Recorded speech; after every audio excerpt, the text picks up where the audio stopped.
Yeah. So Um, these startup companies that you guys had, at some point you said, I need somebody to replace me because now I need to be the chairman of the holding company and I need a CEO or president or general manager, something like that.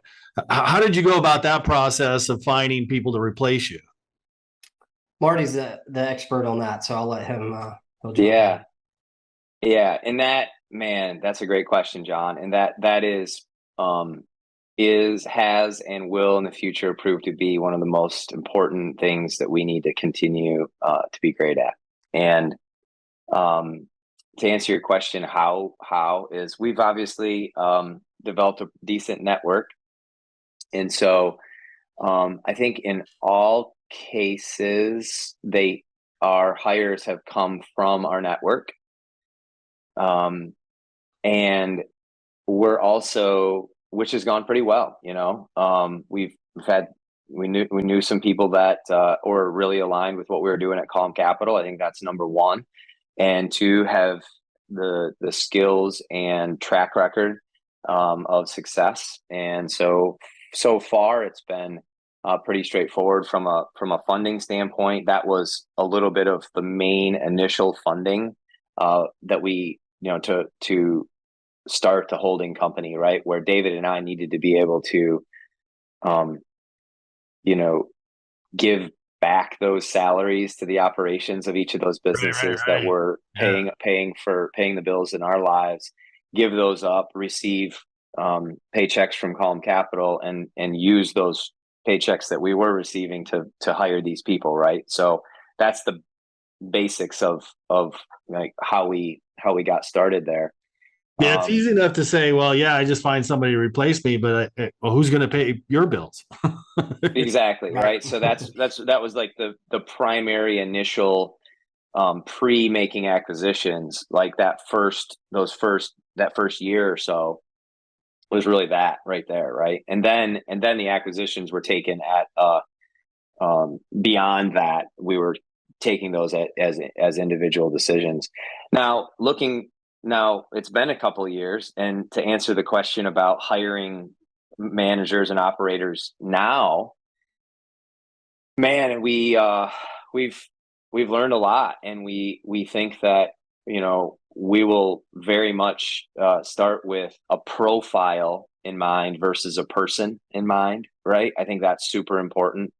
Starting with like what is the person need to or what's the profile of the person versus going and hand picking, like, I want this person to work for me as an operator. I think that is something we'll probably do in the future. I think that that profile needs to include having a track record of growing a similar business to, 3, 4, 5 times the size than we care for it to be, if that makes sense. Like, they have to Yeah. have success greater than our ambitions, so to speak. Um, and then I think the other thing we'll spend a lot of time on, and we've listened to Andrew Wilkinson talk a lot about this from Tiny, about just the way that you set up the structure of compensation and incentives, right? And we've spent a ton of time, David and I, reading and thinking about that, so that we're prepared for that in our next situation. Um, and I think that the other thing, just like constantly looking at deals, even before we're ready to pull imminently ready to pull the trigger, we're doing the same thing with talent. So we think that it's really important to take all the meetings that we can about potential people. So even though I'm on one side of my mouth, I'm saying we're going to have a profile, man, that networking and proactive recruiting and getting the name out there. So we take a lot of meetings from people who come to us and say, I like what you're all about. I like what Calm Capital talks about. And if I ever have the opportunity, I'd like to be considered to be one of your operators. So we've got a pretty good roster going of people like that, which leads us to other things we've been talking about, just to play with that a little bit, is when we meet the right person that fits a profile, could we match them with a acquisition, right? Where, um, it reduces the risk when we know we've got a pretty Yeah, good person, and absolutely. we can Why bring acquire them if you don't have anybody to run it, right? Well, and I would say and that's bring them in. Yeah. and that's been the biggest thing we've learned. Like the business, it's not a startup. We're not a venture fund. We're not a PE fund, search fund, anything like that. So the businesses they just need to grow. But they don't have to double or anything like that, right?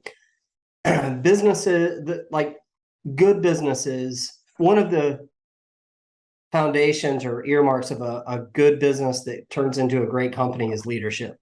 Yeah. So where we have good leadership, things go well.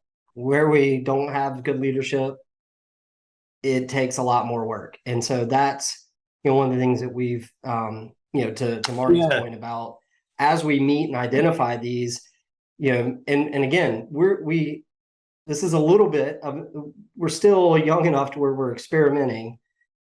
And we can, obviously we don't want to make like terrible bets because that's not good, but finding good leaders and then finding a good company to place those leaders. I mean, our hypothesis, that's going to be a greater outcome than potentially a good business with an okay or a great business with a poor leader. So yeah, I agree with you. You guys know the story of AppSumo, where the guy that started AppSumo hired that guy and it grew it to over $100 million in revenue. Yeah. Yeah. And Yeah, he's like, I couldn't do that. I was only doing, a couple million, or I don't know what the number was, but this guy he hired took it to amazing heights. Yeah.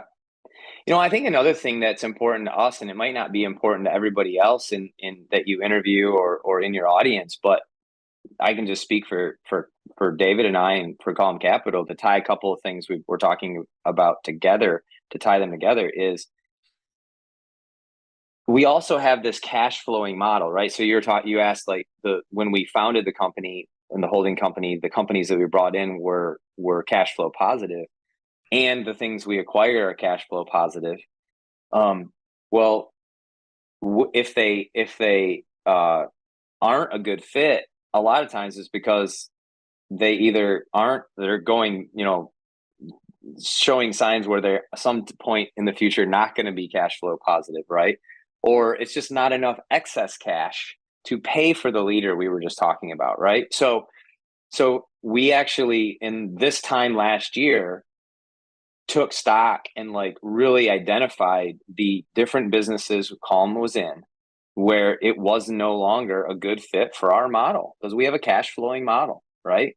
And I don't mean like they literally weren't cash flow positive, but in the amount of excess cash and the growth rate for the leader we needed to have success, which could just be a few percent month over month growth. And so we got out of a few businesses, right? In the first half of 22, because of that very reason. Because let me want interject to make sure, on that. Yeah. About why not? And this is back to Andrew Wilkinson. I haven't had him on my show, but I've seen a number of his podcasts where he goes, and he laments about this, is like, my job is to hire and fire CEOs. Yeah. Yeah. Like, why didn't you just go hire and fire this person in this role? And it was just like, it's a tough decision, because at the end of the day, there's a number there, but it's people. Yeah, I'll answer that. Is because of, in that case, they were all small enough where the margin, the free cash flow wasn't enough to afford the right person. Okay, gotcha. Yep. Yeah, and that goes all the way to like the other part of us finding the right leader is someone who understands our model and our operating model and our financial model and can succeed inside of it, right? Because there's people that have grown amazing or had amazing success growing companies, but they've done it inside of a different model, right? A model where it was okay to not make profit for many, many years, right? And it was okay to throw 30 engineers at the problem and have a huge burn rate. And if we don't make profit for a while, it's okay. Well, that's not the kind of leader, that's just not a fit for us. I'm not saying that's wrong. It's just not our model, right? So that's an important part, right? When we're thinking about how do we find the right person, we want to know that they're okay and they're not going to have this conflict with that model, right? Where they're going to take the resources that they have, the free cash flow that they have, and they're going to be able to grow the team at maybe a slower pace, right? Or they're going to be able to be okay with not being on a, we got to double every year pace, because there's a lot of great leaders that's the only environment they've been in for the last decade. Yeah. Now, what we're finding as we're having conversations with these operators, I just had one last week where same thing, he just left a decade of Silicon Valley venture-backed startups. He's got an amazing track record, and he is tired of having to go at that pace. He listened to something that we talked about and ran into us somewhere along the line and said, man, and he just cold outreached and said, booked a call with us and said, hey, if there's ever anything I can work on with you guys, I really like it. And man, I'm starting a family, and I just want to have a different pace of life, but I know how to grow. And I'm like, that's what we're looking for. Thanks for watching this video. Make sure you're a subscriber by clicking on this button right here down below. And if you want to watch more serial acquirer interviews, click on this button right here. If you're ready to buy your first business, get my course at dealflowsystem.net right here. Take care. Cheers, John.